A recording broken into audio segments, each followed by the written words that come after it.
Ay mga kaparang Jason, good morning, good morning, good morning. Good morning to all viewers, to all sponsor, good morning po sa inyong lahat, At sa mga anonymous sa atin ng mga sponsors, sa mga silent viewers, good morning sa ating lahat. Yan. Araw ng Lunes, yun, kahapon, di tayo nakapunta dun sa dun sa ospital. Gawa ng, yun nga, may nangyaring hindi maganda. Yun nga, nadisgrasya yung alaga ko na kalabaw. Di pa nga nababayaran hanggang ngayon. Nag-aantay ako kung magkano yung halaga nun. Kasi pag dito ka sa amin, pag ganyang patay na yan, papatay na yung kalabaw, talagang halos hingiin na lang yung yung presyo. Yan ang sabi na mga nag-a-advise ay kailangan tanggapin talaga. Pinaalam ko na rin kay Ami yung sitwasyon ng kalabaw. Tinawagan ko kahapon kasi kailangan malaman niya rin Naisip kasi kung patagalin ko pa, baka si Ami magalit. Nang sinabihan ko siya na patay na ako yung kalabaw, pinakita ko sa kanya kahapon na kinakarga kasi umaga nang nakuha yung karne. Umaga na, siguro mga alas 7 yun kinuha. Kaya napuyat ako kasi alas 5, bandang alas 5 saka na ako nakatulog kasi pa umaga na rin. Tapos nagpahinga ako. Tanong ako kay Ami kung pupunta ba ako dyan sa ospital. Sabi niya, dito muna ako magpahinga, matulog. Hindi ako makatulog. Ginawa ko, nilaban ko yung mga labahan dito. Pinupos ko yung labahan kasi nabubuwan ako dito sa loob. Yan yung nilaban ko. Dami.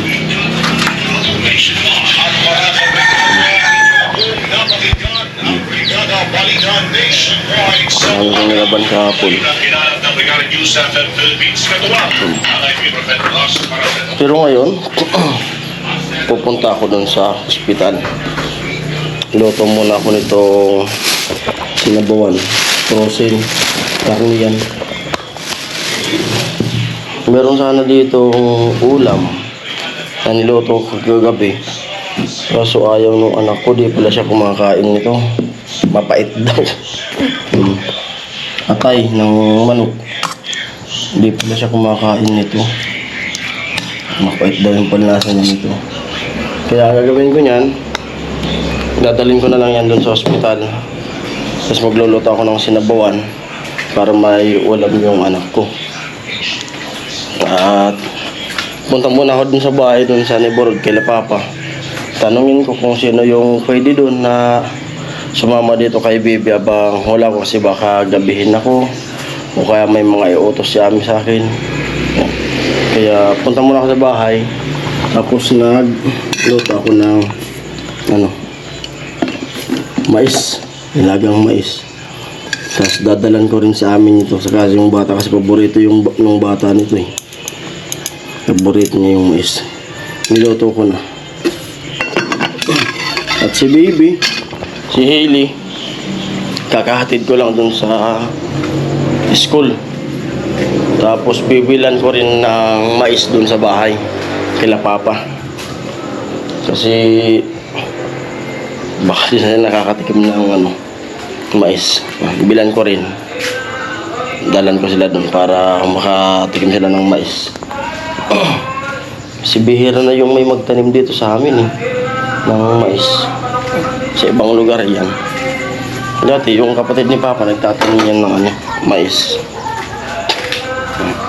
Bili muna ako dun ng mais sa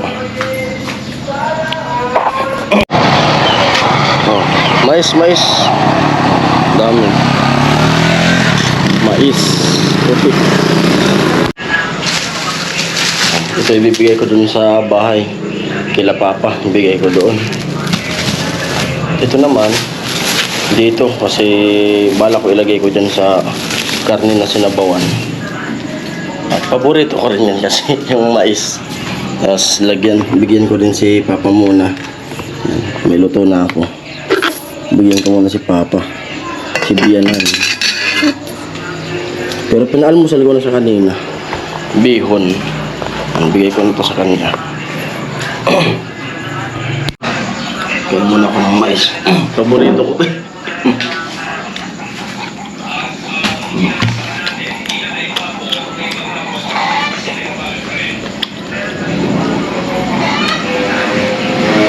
Yun.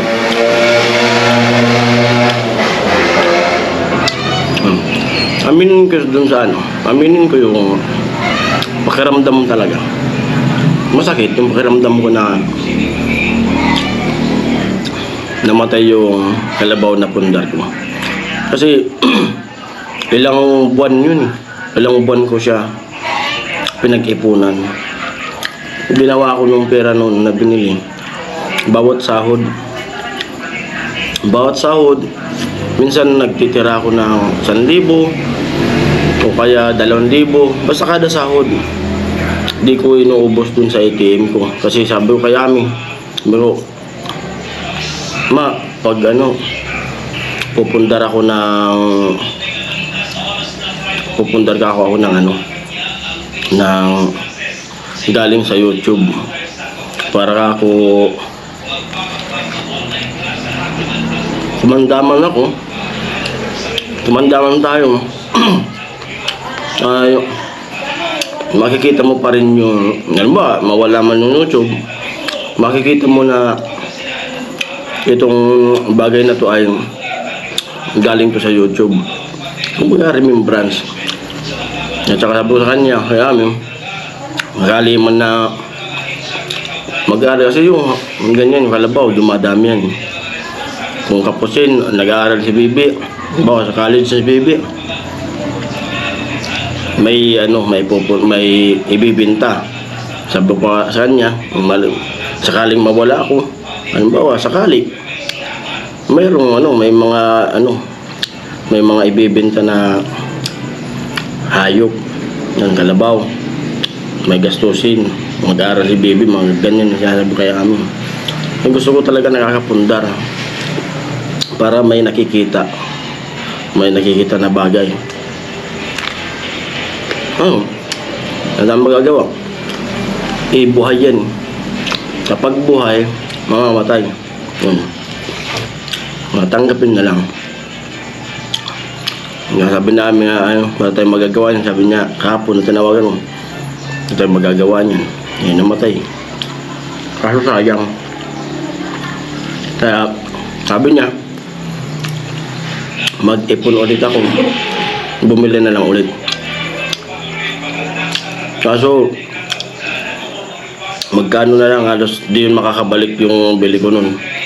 Bali, yung kalabaw na yun, binta sa akin yun ng 20. Tapos, tinawaran nung tito ni Ami, tinawaran ng 18. Kaya bininta yun kasi binili ng makina.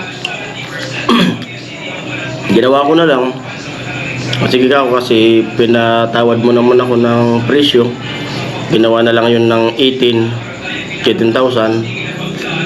Bibili siya ng makina dun sa Pili. Sinervisan ko na lang nung van. Sabi ko, sige, libre. I-servisan na lang kita ng van. Sinamahan ko pa. Tapos, pinakain ko pa dun sa mga inasal. Yan. May vlog nga yun eh. Kasi naka-vlog yun.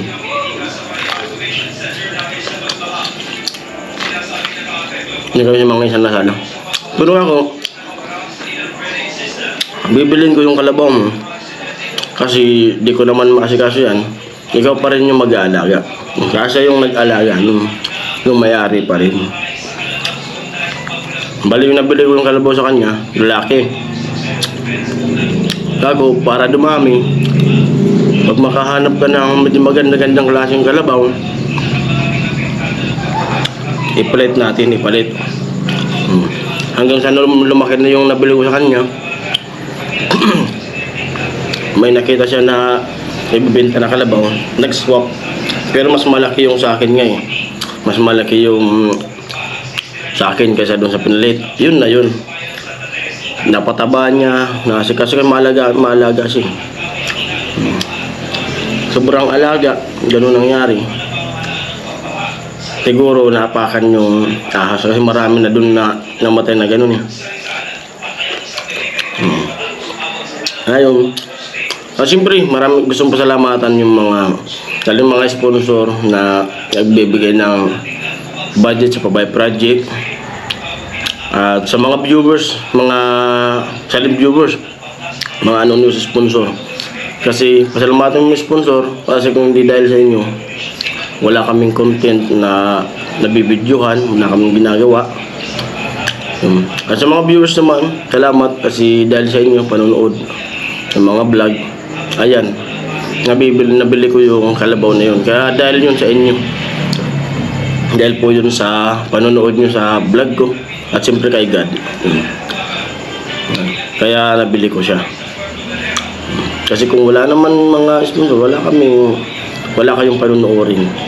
Kung wala namang nanonood sa vlog, wala rin kaming views, wala kaming dollar. Kaya salamat sa inyo dahil po yun sa inyo.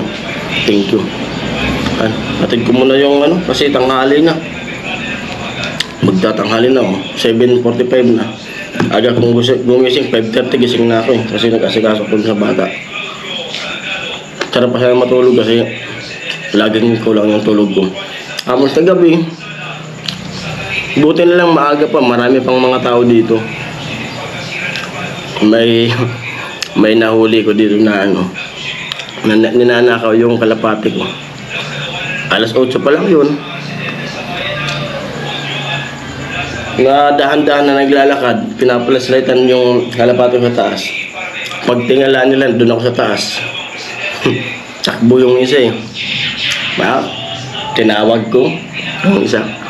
Nag-aalibay pa. Tinitingnan na lang daw nila yung kalapato kasi bibili. At mukhawa akong paikutin. Sabi ko, bibili dyan ka sa likod. Nakita ko ako kayo. Naramdaman ko yun. Nagtakbuhan yung mga alagang pato. Ako tao yan. Umakyat ka agad ako. Salamat ka ako. Naaga pa. Kung ginawa mo ako na bandang alauna, alas 2. Nangyari ka ako. Nagsabihan nga ni Biyanan. Kaya dyan pa yung Biyanan. Sabi ni Biyanan, dito sa area na to, huwag kayong pupunta dito na mga alanganing oras kasi sigurado. Bad trip ako gabi.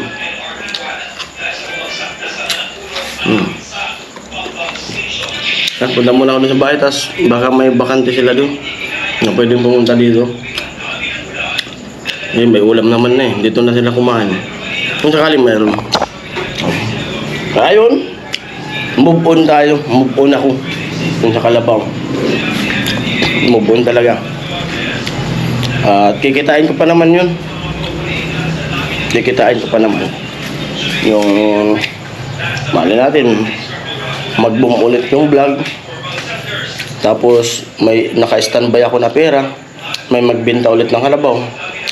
May pambili ko. Kaya kung ano na lang yung iba na gawin kong investment. Nag-iisip ako kung kalabaw ulit o iba na lang yung magiging investment. Kasi ayaw ko na yung pera na uubos lang kung ano-ano. So di naman ako yung magastos.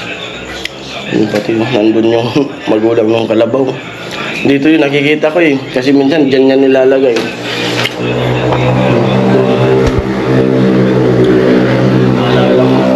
Tinatanaw-tanaw ko eh. Tapos kaya nga bihira ko siyang hagipin sa vlog. Minsan pag malinis yun, sabi nung nag-alaya, bidyoan mo yung kalabaw mo, maganda na. Nakakaya ko. Sabi yung gusto ko yung di kasi lagi nakikita kasi pag lagi kong nakikita parang mabagal lumaki. Pero kung bihira lang, punta na ako sa bahay muna.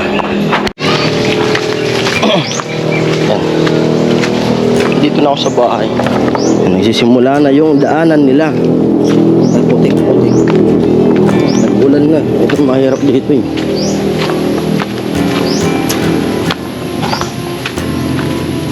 Ito yung mahirap dito sa kanila, Papa. Kasi may mga taong ayaw magbigay ng daanan. Ayaw kami bigyan ng daanan dito. Find pieces of me. Mga di naman iba, mga kamag-anak naman. May mga ganyan talagang mga tao. In this house of cards.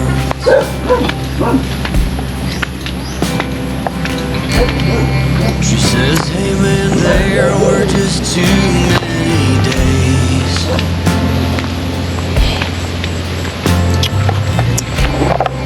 When our good intentions only got in the way.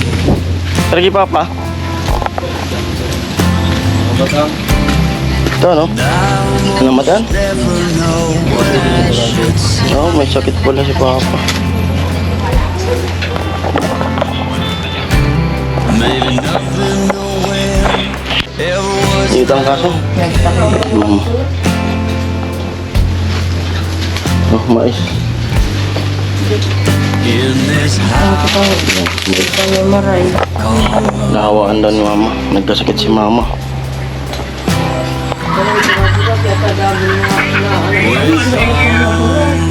Nagising ako kanto, ay gising pa ako kanto na si Papa. May trangkaso si Papa.